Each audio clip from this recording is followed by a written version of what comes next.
Like کریں، subscribe کریں، bell icon کو دبائیں تاکہ ہماری ویڈیو سب سے پہلے آپ کے پاس پہنچ سکے۔ دیکھتے ہیں دانت تو صحیح ہے، سنگ تو صحیح ہے، جانور لنگڑا تو نہیں ہے۔ ایک یہی وقت ایسا ہوتا ہے کہ اللہ کی راہ میں جس جانور کو ذبح کرنے کے لیے جا رہے ہو تو اس جانور کو پورا چیک کیا جاتا ہے کہ اس میں کوئی عیب تو نہیں ہے۔ ذرا سوچو، جانور میں عیب تلاش کر رہے ہو کہ کہیں کوئی عیب تو نہیں، اور اگر عیب دار جانور ہے بھائی نہیں، قربانی نہیں کرنا ہے۔ لے آئے اور اس میں عیب پیدا ہو گیا، نہیں کرنا ہے نا۔ تو کیا یہ عیب سال میں ایک مرتبہ ہی آپ جانور ہی میں دیکھیں گے؟ ذرا کبھی اپنے اندر بھی تو ہم جھانک کر کے دیکھیں۔ جانور میں جس طریقے سے عیب دیکھتے ہیں کبھی اپنے اندر بھی تو عیب دیکھیں۔ وہ لوگ جو اپنی عبادات پر غرور کرتے ہیں، اپنے قلت پر غرور کرتے ہیں، اپنی ریاست پر غرور کرتے ہیں، کیا ان میں سے کوئی ایسا بھی ہے جو یہ کانفیڈنشلی کہہ سکتا ہو کہ میرے روزے اور میری عبادت اتنی پرفیکٹ ہے کہ بارگاہ سمدیت میں 100% مقبول ہے؟ کوئی نہیں کہہ سکتا، کوئی نہیں کہہ سکتا۔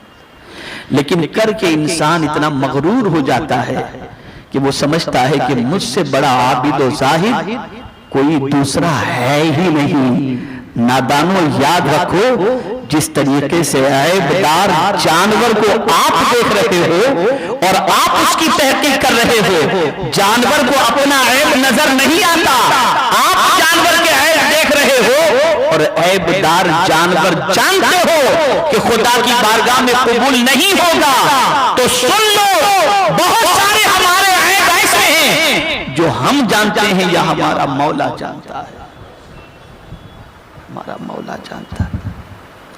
لیکن قربان جائیے میرے رب کی عظمت پر کہ اس نے اپنی ستاری کا پردہ ایسا ڈال رکھا ہے، ایسا ڈال رکھا ہے، ایسا ڈال رکھا ہے کہ ہمارے عیبوں کو چھپائے رکھا ہے۔ کسی صوفی نے بڑی پیاری بات کہی، کہتے ہیں کہ اگر ہمارے عیب لوگوں پر ظاہر ہو جائیں تو راہ چلتے ہوئے لوگ ہمیں پتھر مارنے لگیں،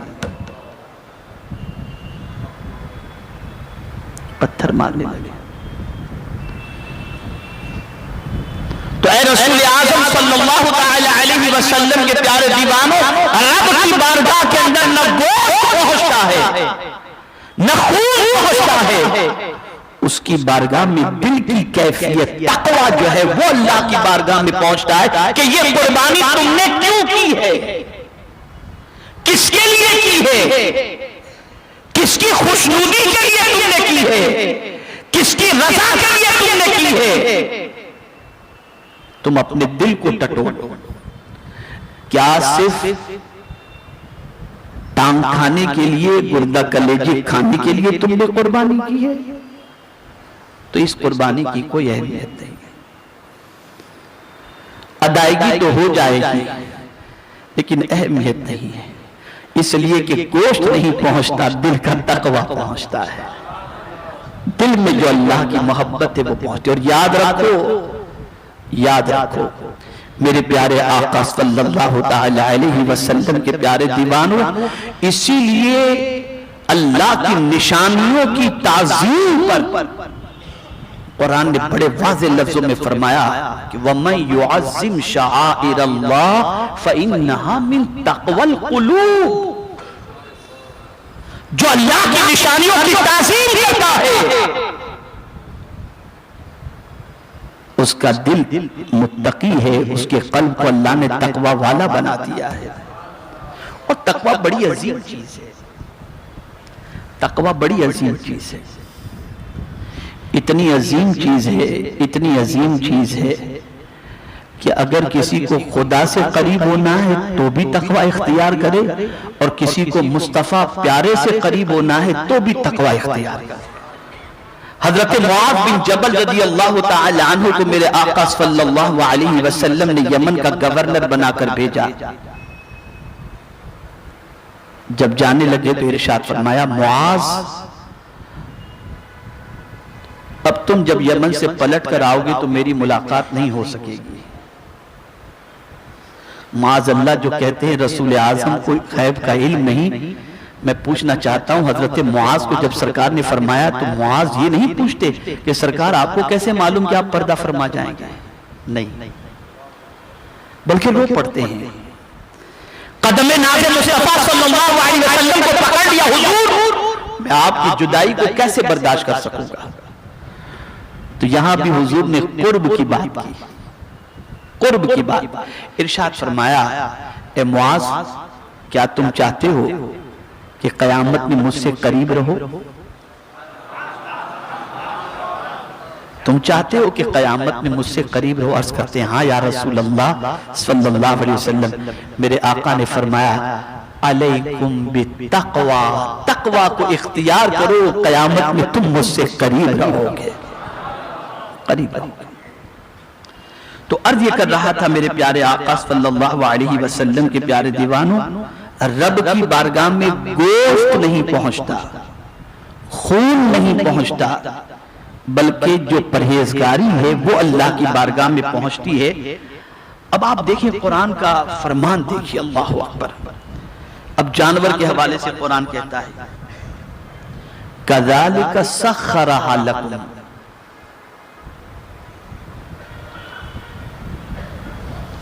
یوں ہی ان کو تمہارے بس میں کر دیا. اب آپ دیکھیں نا،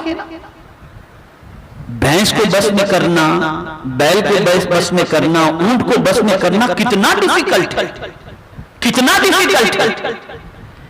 لیکن میرا رب فرماتا ہے کہ اس کو میں نے تمہارے بس میں کر دیا، اس کو تمہارے بس میں کر دیا. تو اب اسے ذبح کرو، اور ذبح کس طریقے سے کرو؟ لِتُكَبِّرُ اللَّهِ، اللہ کی بڑائی بیان کرو.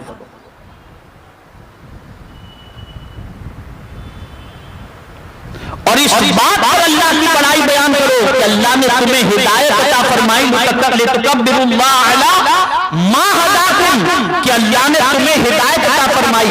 کس بات کی ہدایت عطا فرمائی؟ کہ تم اللہ کے نام پر جانور کو ذبح کر رہے ہو اللہ کی رضا کے لیے. تو جس کی رضا کے لیے تم ذبح کر رہے ہو اس کی کبریائی بیان کرو، اللہ اکبر کی صدا اپنی زبان پر بلند کرو. اب اگر یہ کوئی کرتا ہے تو،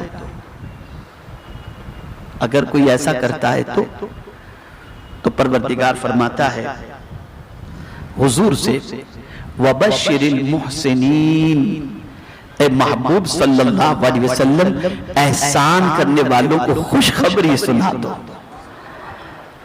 آج میں ایسی تعریف احسان کی کروں گا کہ شاید آپ پہلے اس کو سمجھے ہوں، سنے ہوں، یا اس کے بارے میں آپ نے سمجھنے کی کوشش کی ہو.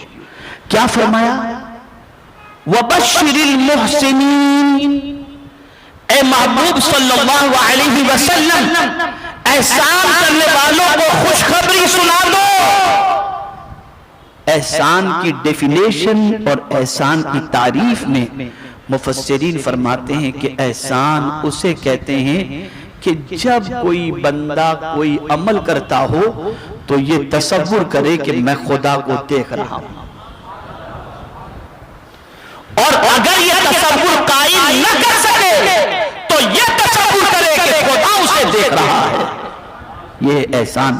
تو پتہ چلا کہ جب انسان ذبح کرتا ہے، جب ذبح کرتا ہے جانور کو، تو اس کے اس عمل کو اور اس کی اس نیت کو وہ یہ تصور کرے کہ میں کس کی رضا کے لیے ذبح کر رہا ہوں.